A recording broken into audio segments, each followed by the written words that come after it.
Dans 5 semaines, nous allons élire le prochain président de la République. Et pourtant, pas un Français n'arrive à se mettre dans l'idée que l'échéance est si proche. Pourquoi? Parce que tout simplement, il n'y a pas eu de campagne et il n'y en aura pas. Alors évidemment, on va expliquer que c'est de la faute des affaires, de la faute de François Fillon, de ses costumes, de ses enfants, de Pénélope, de tout ce qu'on veut. L'explication est quand même très simple, même si bien sûr, l'affaire Fillon a servi à phagocyter totalement le débat sur les programmes, il n'y a pas que ça. Parce que là, on aurait pu passer à autre chose depuis longtemps, et on ne le fait pas. Ou plutôt, à chaque fois qu'un débat surgit, il est immédiatement réglé par quelques mots-clés.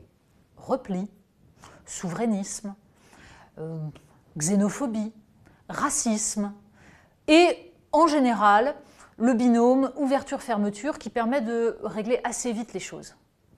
Qu'on parle de la directive sur les travailleurs détachés, qu'on parle du Made in France, de la relocalisation de la production, qu'on parle d'à peu près tout, finalement, ce sont ces mots-là qui surgissent pour éviter d'aller plus loin dans la discussion.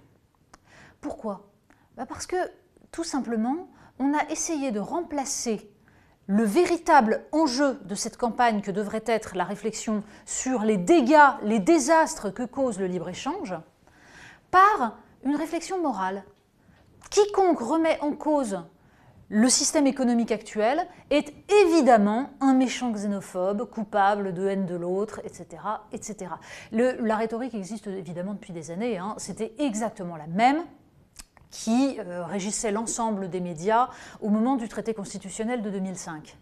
Mais là, c'est devenu particulièrement frappant parce que dans cette campagne, ça permet de résumer les débats à un référendum pour ou contre le Front National. Pour éviter de mettre les pieds dans le plat, de parler de la désindustrialisation, de parler de la désertification des campagnes, de la destruction des services publics, parce qu'évidemment, quand l'État n'a plus d'argent, parce qu'il n'y a plus d'industrie, parce qu'il n'y a plus d'agriculture, eh bien il faut réduire le champ des services publics. Toutes ces questions-là, pour éviter de les mettre sur la table, un mot magique, Front National.